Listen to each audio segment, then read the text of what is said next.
selalu ada yang bikin koslet kalau dengan Bosman gitu ya. Baik, kita bicara ekonomi dulu sedikit di awal, di mana teman-teman banyak sekali yang bertanya versinya Bosman kapan corona selesai. Terlepas dari kapan corona selesai, saya nggak ada masalah mau selesai hari ini, mau selesai besok, mau selesai lusa, nggak ada masalah. Tetapi kita ingin mengingatkan kepada teman-teman, semakin cepat corona selesai, maka perubahannya semakin kecil. Misalnya gini, sehabis lebaran ada yang menganalisa bahwa tanggal 3 Juni COVID-19 atau coronavirus ini sudah bisa dikalahkan. Dan kalau Juni sudah dikalahkan, maka ekonomi sudah mulai jalan, maka menurut saya perubahan dari ekonomi tidak lebih dari 10%. Berubah, tapi tidak 10%. Kalau ternyata peaknya adalah bulan Mei ini sampai Juni, sehingga COVID selesai bulan katakanlah Juli atau Agustus, maka ada perubahan mungkin sekitar 20%-an dari ekonomi. Dari berubah pasar, dari berubah habit, karena yang tadinya kita cuci tangan menjadi hal yang kita lupakan, sekarang menjadi kebiasaan, sehingga industri sabun tangan atau hand sanitizer susah banget, itu menjadi increasing. Itu adalah sebuah contoh bisnis berubah atau ekonomi perilakunya berubah. Nah, semakin panjang efek corona ini, maka perubahannya semakin drastis. Jadi saya hanya mengutip dari dari buku yang saya baru baca, entar saya lupa lagi judulnya. Itu adalah sebuah jurnal ekonomi. Di situ mengatakan bahwa kalau ekonomi ini di dunia terutama, bukan di Indonesia, kalau ekonomi ini COVID-nya baru selesai 2021 akhir, maka perubahannya tuh bisa hampir 80%. Jadi dunia berubahnya sangat dahsyat gitu ya. Nah, banyak yang berharap bahwa corona cepat selesai, sehingga mereka-mereka yang biasa berbisnis dengan ala lama bisa menjalankan dengan strategi yang lama. Tetapi ketahuilah sahabat semua, kalau corona ini baru selesai di dunia adalah tahun depan, katakanlah semester pertama, semester kedua, kita nggak tahu, maka perubahan itu sangat signifikan. Disinilah kita sebagai pebisnis, sebagai entrepreneur, sebagai profesional, sebagai Anda pegawai apapun segala macam, kita harus agile, kita harus sabar. Tidak bisa kita melihat bahwa ini pasti. Anda harus punya plan A, plan B, plan C gitu ya. Saya kadang-kadang kalau di dalam diskusi dengan beberapa teman itu, saya suka ngingatin dengan kata-kata yang sangat ekstrim gitu ya, bahwa tahu nggak kenapa PKI itu gagal waktu tahun 65 mengkudeta Indonesia? Maka jawaban saya adalah karena dia nggak punya plan B, gitu ya. Dan ini kata-kata mungkin agak ekstrim gitu ya. Jadi kita harus punya plan A, plan B. Memang ada beberapa negara, Arab Saudi sudah selesai, ini sudah selesai. Saya tidak mengatakan ini satu atau dua negara. Saya mengatakan ini adalah corona secara global, secara seluruh dunia. Jadi bukan berarti kalau Indonesia katakanlah selesai bulan Juli gitu ya, terus Indonesia bisa bergerak dengan 100%, sementara Singapura masih lockdown. Singapura kena second wave. Terus China saat ini sebagian kena second wave. Jadi China pun belum full capacity, apalagi Amerika first wave-nya aja belum selesai. Jadi teman-teman, saya saya sangat mengingatkan kepada sahabat semua, di dalam menganalisa ada dua, ada lokal, masalah Indonesia, ada juga masalah global, internasional. Jadi saat ini mungkin Indonesia akan selesai bulan Juni atau Juli. Kita harus bersiap. Tapi dunia, saya belum melihat tanda-tanda akan selesai. Peaknya masih belum tahu. Jadi kita ready dengan plan A, kita ready dengan plan B, kita ready dengan plan C. Itu adalah kabar bisnis seperti biasa. Saya buka dengan bisnis dulu.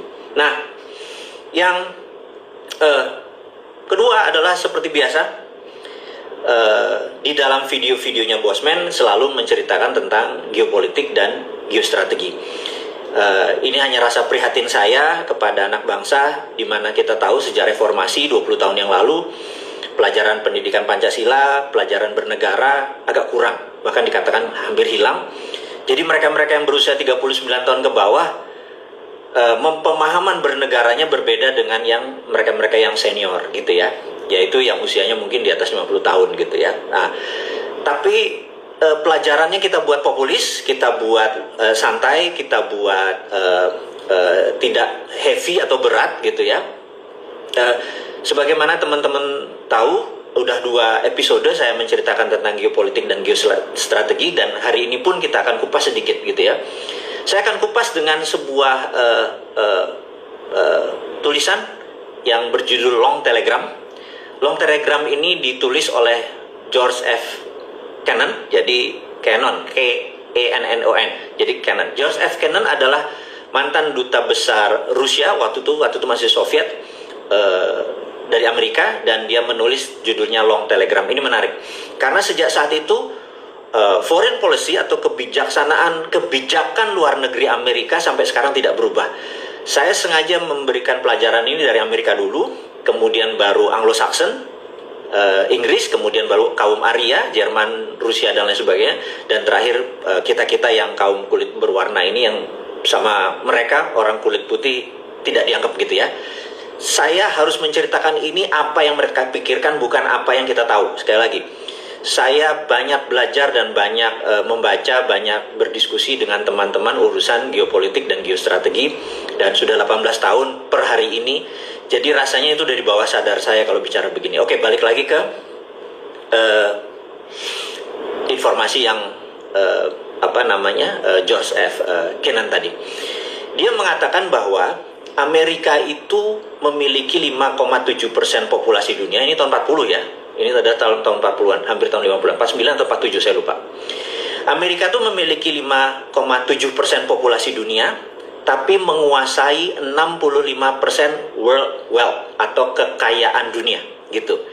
Dan ada kata-kata yang setelah itu yang menjadi patokan adalah we want to keep it that way forever. Jadi Amerika ingin selama-lamanya menguasai 65% ekonomi dunia atau world wealth atau kekayaan dunia, dan itulah yang membuat mereka selalu menjadi polisi dunia, selalu ingin mengontrol dunia. Dan teman-teman pasti kalau lihat video-videonya Bosman selalu bilang saya kampret-kampretin itu Amerika, karena benar-benar sebel saya, apalagi kalau pemerintahnya tersebut surrender gitu ya terhadap Amerika atau terhadap asing deh gitu ya. Misalnya di zaman sebelum Pak Jokowi misalnya gitu, pemerintahannya Pak SBY gitu ya. Anda bisa lihat rekam jejak saya juga cuman ya karena tidak ada sosial media sebagus sekarang mungkin tidak banyak tercatat, tetapi di situ pun saya termasuk orang yang kenceng gitu ya, tidak setuju. Contoh. Saya adalah penentang tahun 2002 sewaktu Undang-Undang 45 mau diubah menjadi Undang-Undang 2002. Anda semua pasti lupa sejarah itu. Saya bisa sebut nama-nama mereka. Kita berada di gedung DPR pun, tapi jam 7:30 intinya tidak terjadi aja kita ngepung DPR. Itu udah selesai. Tapi kita berangkat adalah mengingatkan kita tidak setuju Undang-Undang 45 diubah menjadi Undang-Undang 2002.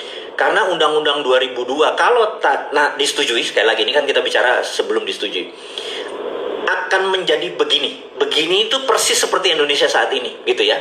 Dan itu kita cuman ngurut dada gitu ya. Nah, apa sih yang terjadi sebenarnya di Undang-Undang 2002 yang saat ini dipakai di Indonesia? Jadi gini, Undang-Undang 2002 itu merubah drastis sekali aturan main bernegara di Indonesia. Nomor 1, kita pemilihan kepala daerah dan pemilihan presidennya menjadi direct voting, one man one vote, atau dalam bahasa kerennya adalah popular vote. Dan saya tidak setuju popular vote. Negara Amerika yang katanya biangnya demokratis saja tidak popular vote, mereka pakai electoral vote. Saya pengennya 2024 kita tidak pakai lagi electoral vote, tidak pakai lagi popular vote, tapi electoral vote. Saya ceritakan dulu kenapa. Kalau popular vote, maka yang jadi presiden Indonesia atau menjadi kepala daerah adalah orang yang populer, bukan orang yang soleh, bukan orang yang pinter, bukan orang yang berpengalaman, tetapi orang yang populer. Karena itu ya, boleh dibuktikan siapa saja saat ini yang mau menjadi pemimpin Indonesia, katakanlah 2024, atau mau menari menjadi kepala daerah tahun 2002, mereka saat ini ganjen genitnya bukan main di media. Bisa keluar dengan berbagai macam tampang-tampang mereka, entah dengan COVID lah ngomongnya, entah dengan donasi lah, entah dengan gerakan-gerakan apapun, pokoknya mereka genit, gitu ya. Nah, saya sengaja memancing itu di awal diskusi kali ini gitu. Bosman mau jadi presiden? Kagak. Gue nggak mau keluar tampang. Lihat aja video gue, nggak ada tampangnya gitu ya. Itu membuktikan saya nggak pernah mau terpikir menjadi public services. Orang lain aja. Tapi ide-idenya bernegara saya mau ajarkan. Jadi siapapun yang menjadi kepala negara, kepala daerah, saya akan ajarkan bagaimana cara bernegara dengan muscle knowledge yang lain, dengan ilmu pengetahuan dari otot pengetahuan yang lain, sehingga balance, sehingga ada pembanding gitu ya. Nah, jadi Anda bisa lihat saat ini genit sekali siapapun itu yang menari itu, karena mau yang jadi presiden adalah populer vote, dia harus populer. Kegenitan seperti ini saya muak, saya capek gitu, ada gerakan inilah, gerakan itulah gitu ya. Apapun itu hanya untuk mereka menjadi spotlight gitu ya. Dan gila, lu masih 4 tahun lagi lu mau jual diri gitu banget sih gitu ya. Kalau gerakan aja, nggak usah pakai jualan gitu ya. Nah, ini yang saya menganggap bahwa karena sistemnya tahun 2002 adalah popular vote, bukan electoral vote. Nah, sekali lagi, apa itu populer, apa itu electoral? Electoral vote itu begini, kita memberikan pembobotan kepada seseorang. Misalnya seorang bosman tamat SMA doang, nggak bayar pajaknya jelek atau bahkan tidak bayar pajak gitu ya, maka suara saya 1 gitu ya. Kalau sekarang ini suara orang semuanya 1, seorang yang ahli ibadah, ahli surga, hafal Quran, santun, bergerak, sosialnya luar biasa, humble, rendah hati dan lain sebagainya gitu ya, pembayar pajak yang taat, suaranya 1. Pembunuh, pemerkosa, ahli penjara, itu suaranya juga 1 gitu ya. Ini nggak fair. Karena apa? Di Indonesia ini banyakan orang baik atau banyakan orang yang tidak berilmu atau banyakan orang yang jahat, saya nggak tahu gitu ya. Tapi yang jelas orang yang tidak berilmu, orang yang tidak beragama dan lain sebagainya itu bisa dibeli gitu. Bayangin, presiden atau kepala daerah mendapatkan suaranya karena membeli.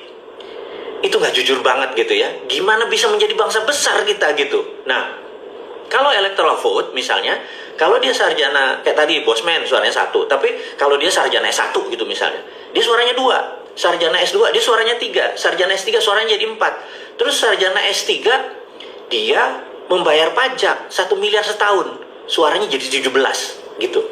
Nah, hal-hal seperti begini membuat seseorang waktu dipanggil namanya Pak Badu dengan 17 suara, itu waktu voting itu bukan memilih, dia benar-benar menentukan arah negara ini gitu ya. Nah, sementara mereka-mereka yang penjahat kelamin lah, mereka yang keluar masuk penjara, koruptor segala macam, kalau perlu cuma 1/4 atau perlu 0, nggak ada suaranya. Orang-orang yang yang kriminal seperti itu. Karena apa? Gimana mereka? Oke lah, mereka diwakili karena mereka warga negara Indonesia. Ya tapi jangan 1 suaranya, 1/4 gitu, atau 1/10 gitu. Alias 10 orang mereka baru 1 suara gitu ya. Nah, itu yang kita sebut electoral vote. Saya menantang Anda, sahabat semua, ada sekarang 4.700 yang menonton nih. Yuk kita buat sebuah referendum kali, apapun, dan jangan saya, Andalah yang bergerak. Gimana caranya supaya kita punya electoral vote. Jadi misalnya anggota MPR dia 100 gitu ya, gitu. Nah, itu yang saya protes di waktu tahun 2002, bahwa nanti presiden Indonesia pilihan pasti orangnya tidak, dalam tanda petik, belum tentu capable, belum tentu paham, tapi dia populer, dia dicintai. Ya apa boleh buat. Sekarang udah terjadi gitu ya. Nah, ke depan ya dirubah gitu. Yang udah kejadian deh gitu. Ke depan kita rubah. Yuk teman-teman, kita buat ini sebagai sebuah pemahaman dulu deh. Coba kita brainstorming sesama teman di kampus. Ayo kita brainstorming apa masalahnya dengan pembobotan. Dan pembobotan yang paling enak adalah 1 berdasarkan pendidikan, Dua, berdasarkan berapa di store pajak. Karena pajak itu wujud ketaatan. Jadi kalau dia udah nggak bayar pajak, dia penjahat kelamin, terus suaranya satu gitu ya. Saya bilang nemen ini aturan ini, popular vote. Sekali lagi, nah di Amerika itu kalau popular vote Hillary yang menang. Tetapi faktanya electoral vote orang-orang punya suara 100, 17, 27 pikir mendingan Trump deh, lebih nasionalis daripada dia. Cabal itu adalah politikus yang sering menjual negaranya. Akhirnya dipilih Trump itu ya. Ini kira-kira apa yang terjadi, kenapa tuh. Apalagi yang hilang dari 2000 Undang-Undang Dasar UUD 2002, dari Undang-Undang Dasar 2000 Undang-Undang Dasar 1945 adalah hilangnya GBHN, garis besar haluan negara hilang. Bayangin, kalau kita lagi berjalan ke sebuah tujuan gitu ya, naik perahu, terus kita bilang kita mau ke sana, itu namanya garis besar haluannya ke sana gitu ya. Bisa dibayangkan Indonesia nggak punya GBHN loh. Jadi apa yang terjadi? Jadi mereka ya tiap tahun, ya udah setahun ini buat ini, tahun ini buat ini. Udah nih ada COVID nanti begini. Jadi mereka bisa berubah setiap saat. Yang kita bilang ini mau bangun apa sih lo? Gitu ya. Kita boleh bertanya kepada pemimpin kita, kepada pemimpin daerah, kepada pemimpin bangsa ini atau pejabat saat ini, kita tanya, lo mau buat apa sih semua gitu? Karena garis besarnya mana gitu. Tapi karena memang dicopot gitu. Sekali lagi, itu pesanan on tohot Amerika. 2002 itu pesanan supaya bangsa ini bubar semua. Dan ini harus diluruskan. Jadi jangan pilih Mardigu jadi presiden, karena kalau ini kita bisa undang-undang 2002 saya ubah kali ya gitu menjadi undang-undang berapa, 2024 kali kita ubah. Ya mungkin electoral vote bukan popular vote, GBHN masuk lagi, dan ada lagi yang paling menurut saya paling menohok saya, yaitu ketika teman-teman terpilih menjadi anggota DPR, banyak sekali mereka adalah artis. Saya nggak salah masalah artis, tapi kebangsaannya kita challenge. Anda tahu nggak sistem bernegara gitu ya? Terus karena mereka populer, terus gimana kalau kita mengadakan lemhanas dulu kepada mereka yang mau menjadi wakil rakyat? Mereka harus diajari dulu cara bernegara. Atau nonton video Bosman deh 250 biji, lo nonton deh tuh gitu. Itu cara cerdas bernegara. Baru dia boleh, nanti kita kasih sertifikat asal bayar 750.000. Pokoknya mirip-mirip lah kaum milenial sekarang tuh prakerja. Ini namanya pra-anggota DPR lah, apalah namanya gitu ya. Tapi syaratnya cuma nonton gratisan tapi bayar gitu. Geblek-geblekan aja kita saat nasional ini. Oh, lucu-lucuan aja kita buat seru aja nih bangsa gitu ya. Nah, jadi mereka-mereka yang populer tadi ya bisa bapaknya preman, anaknya jadi, itu saya harus ngomong apa adanya, dan Anda boleh sakit hati dengan Bosman ngomongnya nyakitin nih gitu ya. Tapi fakta ya harus diucapkan gitu ya. Nah, jadi apa yang parah lagi? Hilangnya fraksi TNI Polri dari DPR. Itu saya nyereh hati, cek Sunda mah gitu ya. Loro hati saya gitu, sakit hati saya. Kenapa? Mereka TNI Polri, mereka itu tidak boleh milih loh. Ada 1 juta atau hampir 1,5 juta anggota TNI dan Polri, mereka nggak ada suaranya, nggak ada voting right-nya. Terus mereka tidak ada wakilnya lagi. Mereka kan tidak nyoblos, terus nggak ada wakilnya di DPR. Padahal mereka ngerti bela negara, mereka ngerti apa itu cara melindungi setiap sendi bernegara, Ipolek Sosbud Hankam, ideologi politik, sosial budaya, pertahanan keamanan. Mereka paham karena mereka ditrain dari dulu, didrill dari dulu selama puluhan tahun. Nah, kalau saya sekali lagi, saya pengen undang-undang 2002 kita challenge, kita ubah, masukkan TNI Polri balik, anggap suaranya cuma 5%. Dari seluruh anggota DPR suaranya 5%. Jadi balik lagi, sehingga ada yang mengawal negara kita. Jadi orang-orang yang masih baru, yang tadinya artis, oh begini toh cara bernegara. Karena akhirnya dia jadi pinter, terus dia belajar menjadi the best negara, menjadi pagar yang bagus lagi anggota DPR itu. Kalau masuk TNI Polri. Terus yang berikutnya, ASN. Pegawai negeri ini sering dipakai oleh para incumbent untuk menekan, untuk memilih dia lagi kalau dia mau jadi second term, karena pegawai negeri, lu gue yang bayar kan, dan lain sebagainya. Nah, harusnya ASN ini pegawai negeri tidak boleh ada suara, tidak boleh milih. Ada mungkin 3 juta kali ASN ya, tidak boleh milih, tapi ada wakilnya di DPR gitu ya. Jadi sekali lagi, tadi TNI Polri masuk, kemudian ASN masuk, sehingga mereka nggak memilih tapi ada wakilnya, sehingga mereka tetap aspirasinya tersalurkan gitu ya. Mereka guru, mereka segala macam kan, harus ada wakilnya daripada dipakai oleh incumbent atau pejabat yang setempat, entah itu pegawai entah itu bupati, wali kota, gubernur. ASN nggak boleh memilih. ASN benar-benar abdi negara dan mereka ada suaranya di DPR gitu ya. Dan ini yang terakhir, DPD utusan daerah toto keluar gitu ya. Dulu ada utusan daerah DPR harusnya masuk. Jadi 10% adalah TNI Polri, 5% ada ASN, 5% adalah utusan daerah. Ini adalah 20%. Yang 80%-nya adalah DPR yang sekarang dipilih gitu ya. Itu ada di DPR tingkat 1, DPRD tingkat 1, DPR tingkat 2, dan DPR pusat. Kalau hal ini terjadi, ini menjadi game changing. Negara menjadi keren menurut saya ya, menurut saya. Jadi, nah saya dulu, jadi kalau ditanya, saya dulu menolak yang 2002 karena akan begini, tapi udah terjadi. Ke depan saya akan menggunakan kekuatan teman-teman. Yuk, 2024 sebelumnya tentunya, sekarang ini kita ubah game changingnya. Mau nggak negara ini berubah gitu ya? Jadi jangan corona aja berubah, jangan hanya ini ada new normal ekonomi. Ini new normal nasionalisme nih yang kita harus lakukan. New normal nasionalisme, new normal bernegara. Kita buat aja, mumpung momennya ini adalah sekarang. Mumpung kita semua riset. Mumpung anggota DPR-nya saat ini nggak tahu dukung nggak ya? Gua nggak ngerti dah. Nggak ada duitnya sih. Gua nggak tahu. Tapi ya teman-teman, kalau Anda kenceng, punya kekuatan bersama, harusnya berubah gitu ya. Nah, jadi saya pengen saya pikir cara cerdas bernegara hari ini mudah-mudahan ketangkep. Sekarang kita masuk balik lagi ke geopolitik luar negeri. Kalau tadi dalam negeri ya, balik lagi. Jadi kita tahu bahwa Amerika setelah long telegramnya George F. Kennan menyatakan we want to keep it that way forever gitu ya. Jadi setiap ada yang men-challenge, setiap ada yang menantang, Amerika pasti disikat gitu ya. Kita contoh siapa yang pertama? Ada sebuah negara baru merdeka 10 tahun. Negara ini mengundang seluruh pemimpin-pemimpin besar dunia. Mengundangnya di kota kecil lagi, bukan ibu kota negaranya. Dan yang datang ada Gamal Abdul Nasser, ada Zulfikar Ali Bhutto, ada Jawaharlal Nehru, ada Mao Zedong. Bayangin, saya sebut namanya ya, Mao Zedong. Itu adalah bapak bangsa di semua negara yang datang. Yang mengundang adalah Bung Karno di tahun 55 di kota kecil yang namanya Bandung. Pertanyaannya, saktinya apa itu Bung Karno? Sehingga ada orang-orang besar dunia itu datang ke sebuah negara yang baru merdeka 10 tahun. Anda pernah mikir nggak sih? Gitu ya. Ini apa yang dilakukan? Soekarno tahu sekali bahwa Indonesia memiliki aset yang luar biasa yang namanya natural resources, sumber daya alam.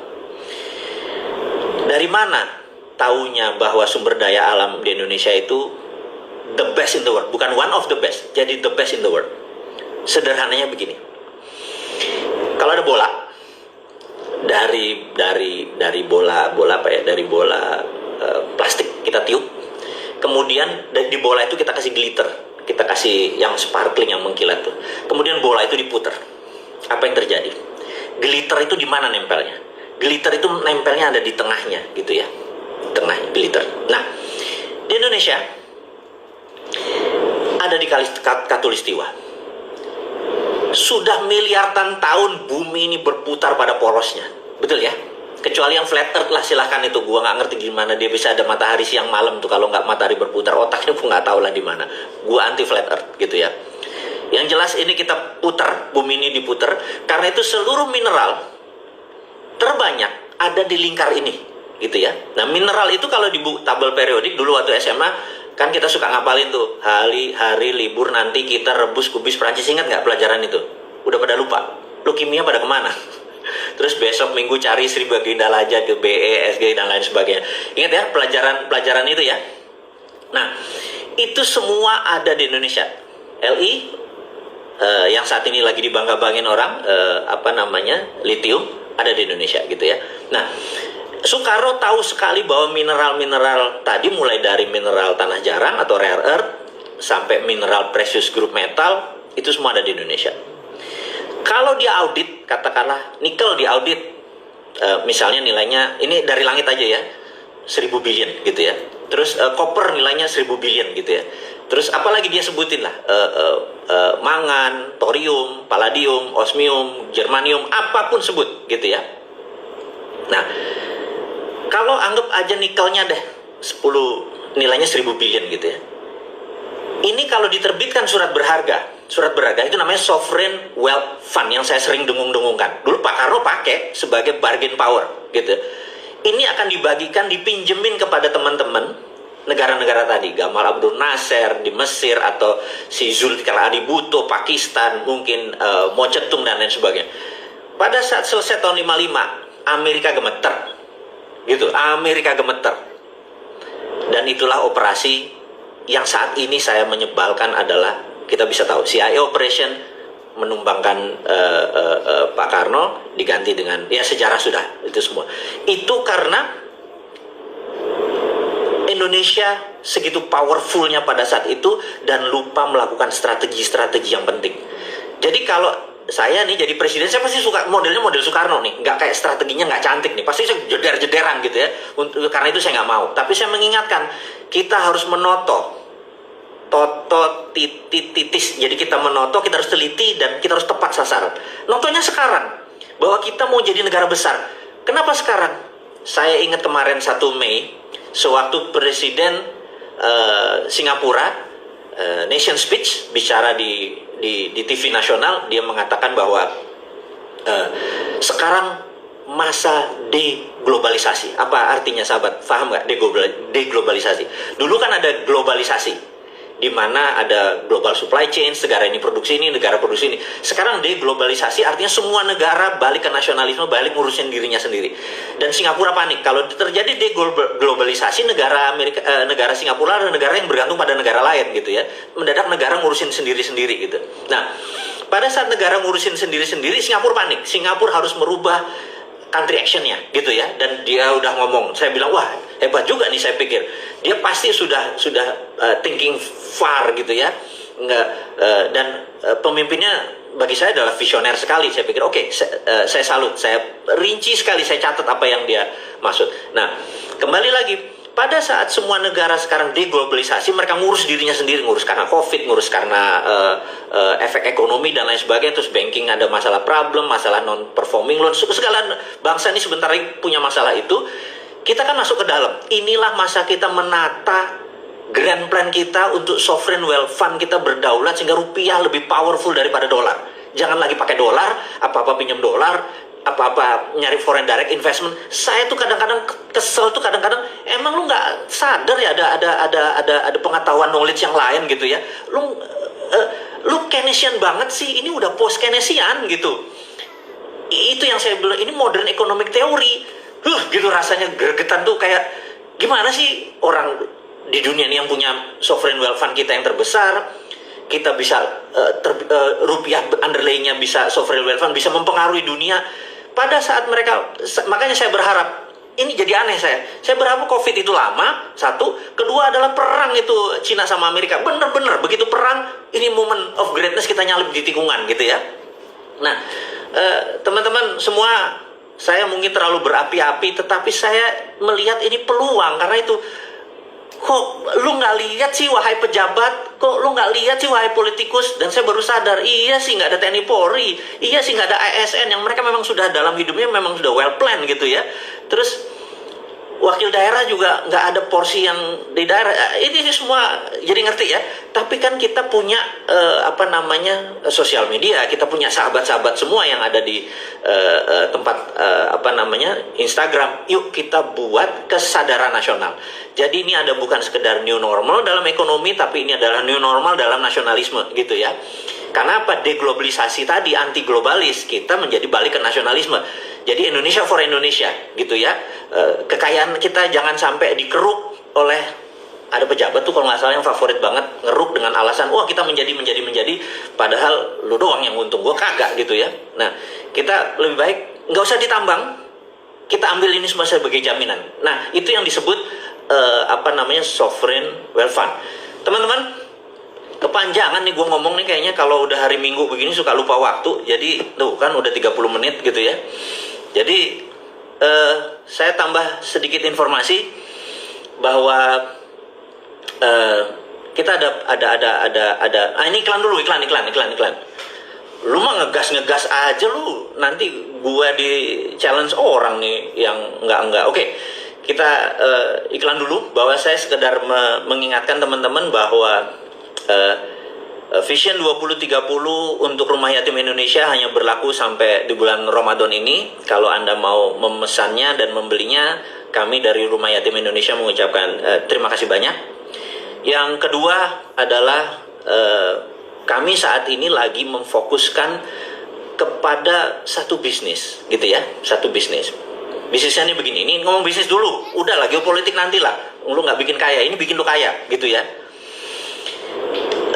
Saya tuh merasa bahwa teman-teman dari 1.000 orang, kalau kita ketemu 1.000 orang, maka hanya 17% mereka yang entrepreneur atau pengusaha atau UKM dan lain sebagainya. Sisanya mereka adalah pegawai, sisanya mereka adalah profesional, mereka dengan berbagai profesi, gitu ya. Jadi saya kepikir, nah teman-teman sekarang banyak yang di rumah, mungkin menjadi jangka panjang ini di rumahnya, menjadi sebuah kebiasaan baru. Gimana caranya di rumah bikin duit? Itu nomor satu. Yang kedua adalah, dulu kira-kira 4-5 tahun yang lalu teman-teman ingat, kalau kita ngiklanin di Facebook atau kita ngiklanin di IG gitu ya, IG mungkin belum sekencang masih Facebook lagi ya, terus atau Google Ads gitu ya, pakai Google. Itu kalau kita ngeluarin 1 juta, kita rata-rata dapat 4 juta salesnya gitu ya. Ini sekedar nginget nih. Saya tahu otak teman-teman tadi masih kebakar urusan bernegara, tapi kita bisnis adalah realita. Yang bayar rekening kita tanggal 20 ya bisnis gitu. Kalau politik itu nggak tahu dapat duitnya dari mana. Karena dapat duit dari politiknya nggak enak kayaknya, dari jabatan, dari nggak keren gitu ya. Oke, balik lagi. Kalau dulu kita mengiklan 1 juta, itu biasanya dapat 4 juta gitu. Itu pengalaman. Jadi kita ngutik, naruh 1 juta dapat 4 juta, 1 juta dapat 4,5 juta, kira-kira. Tapi semakin orang sadar dan tahu apa yang terjadi, semakin banyak orang pasang iklan. Ternyata sekarang masang 1 juta nggak bisa 4 juta atau 5 juta lagi. Sekarang masang 1 juta paling top 3 jutaan gitu ya. Sehingga ditambah produk kita kurang untung. Bahkan saat ini kita ngiklan 1 juta, paling omsetnya 1 juta juga. Jadi makin berat karena pasarnya crowded, orang makin banyak ngiklan gitu ya, makin banyak ngiklan. Ternyata pasar itu ketat sekali. Kita lagi mikir, kayaknya ada cara yang powerful nih. Saya lihat anak-anak muda generasi milenial dan generasi Z ini punya kelebihan dibandingin generasi saya, generasi kolonial. Kalian itu baik, suka nge-share. Apa aja nge-share? Lucu nge-share, lucu komen, gitu ya. Jadi saya pikir budaya ini budaya baik nih, dan orang Indonesia tuh budaya givingnya, budaya memberinya tuh baik banget gitu ya. Saya pikir kenapa nggak dimanfaatin? Jadi kalau teman-teman nge-share, gratis aja kita nge-share. Kalau nge-share-nya dibayar 2.000, mungkin lebih seru nih. Kita bicara bukan angka yang aneh ya, bukan 200 juta gitu ya, 2.000, 3.000 gitu ya. Nah, satu sisi, teman-teman yang punya produk tadi, katakanlah saya punya jamu gitu, saya mau jual, yang dulu saya taruh 1 juta nggak bisa jualan, kenapa nggak saya taruh juga di sosial media teman-teman? Jadi saya ini punya program nunggangi sosial media. Jadi bukannya membuat, saya bukan kepikiran sama teman-teman, bukan mau membuat new platform, tetapi memanfaatkan Wave. Jadi tetap di Facebook, tetap di IG, tetap di Facebook, tetap di IG. Cuman kita menggunakan platform, algoritmanya Facebook kita buka. Jadi kalau kita ngiklanin 500.000 aja, karena yang ngiklanin teman-teman sendiri, untuk mendapat 4 juta jauh lebih kena. Itu kita lagi nyoba. Nah, teman-teman kalau Anda punya produk, masuk ke www.viralmu.id ya. Di viralmu.id produk Anda masukin, yang biasa Anda taruh 5 juta iklan, 2 juta iklan, 1 juta iklan, coba 300.000 aja. Gitu ya. Coba 300.000, dan terus Anda kasih, kalau yang nge-share ada yang kasih 1.000, ada yang kasih 2.000, sekarepmu. Teman-teman anggap ini jadi peluang. Nah, di satu sisi Anda bisa menjual dengan lebih murah, di sisi lain teman-teman yang lagi leyeh-leyeh tadi bisa dapat income karena nge-share. Ini adalah Viralmu. Jadi saya harap tadi setelah dapat ilmu, saya bilang saya mau jualan, dan disinilah saya pengen membantu UKM supaya mereka biaya iklannya turun, dan membagi ini kepada teman-teman supaya dapat income. Ya, Besar kecil urusan nanti, besar kecil. Jadi sabar. Oh, saya yakin Anda nggak akan jadi bilioner dengan rekening 12 digit dengan memviralkan. Berapa yang harus diviralkan gitu ya. Tapi ini adalah momen untuk saling menolong antara UKM saling tolong gitu ya. Nah, algoritma kita menarik. Ini yang sistem yang saya bilang bahwa kita punya sistem yang di-share ini dia otomatis hanya mencari lokasi yang terdekat dengan warteg. Misalnya warteg A gitu, di-share sama temennya, itu di-share hanya untuk daerah situ doang. Kita udah tahu cara algoritmanya. Kita udah tahu siapa tinggalnya, karena di Facebook hal itu dibuka. Itu yang menarik. Facebook itu open ininya manajemen, jadi kita bisa tahu, oh ini bisa diginiin gitu ya. Kita mencarinya cukup lama, maksudnya brainstormingnya cukup lama, di ideas come up now gitu ya. Saya pengen teman-teman memanfaatkan viralmu .id untuk menjadi solusi buat Anda gitu ya. Nah, kemudian kalau Anda ingin berilmu lagi masanya sekarang adalah pengen belajar gitu ya. Buku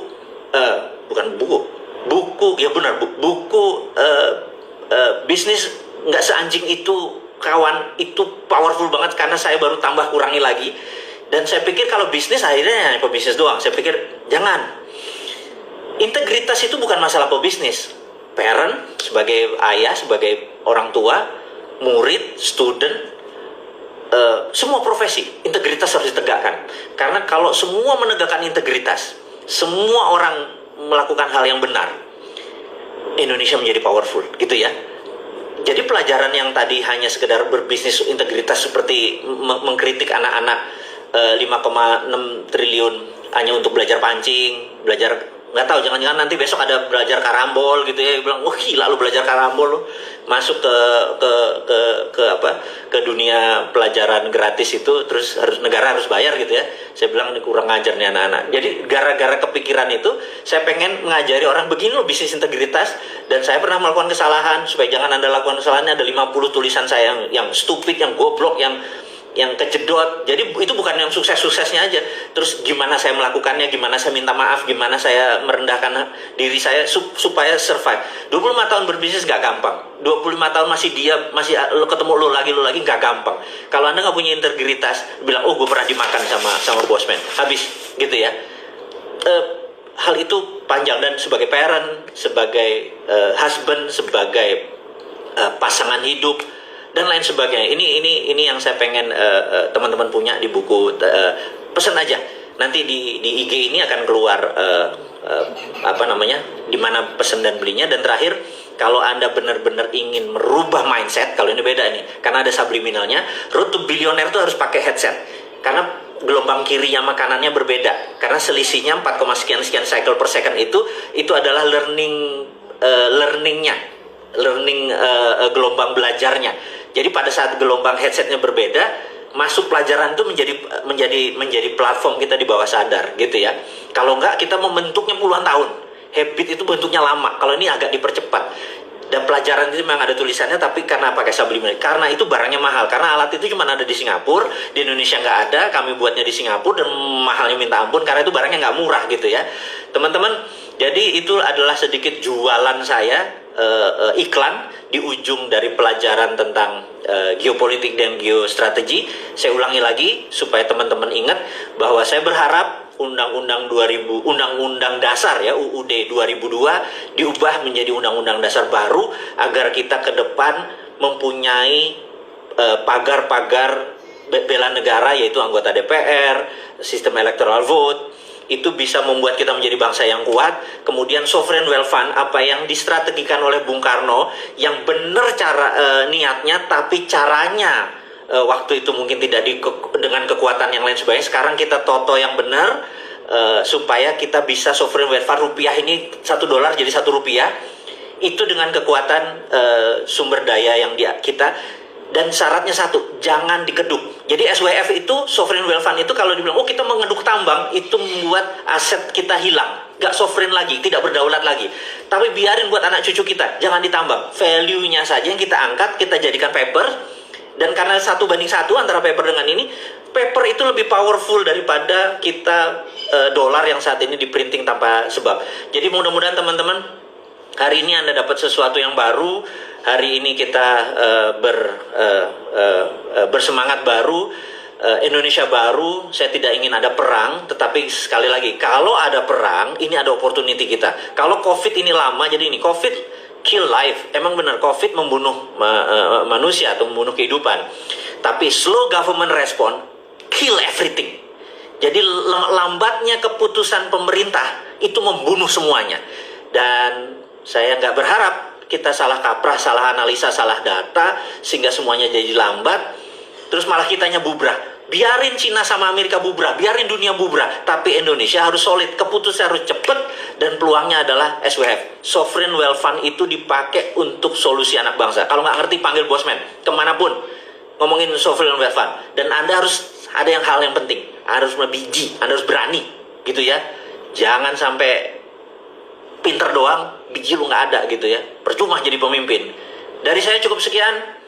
Sukses buat Anda semua, semangat buat Anda semua. Mohon maaf lahir batin jika ada perkataan saya yang menyinggung. Niat saya adalah mengajari dan mengingatkan, begitu juga diri saya. Sukses buat Anda semua. Wassalamualaikum warahmatullahi wabarakatuh.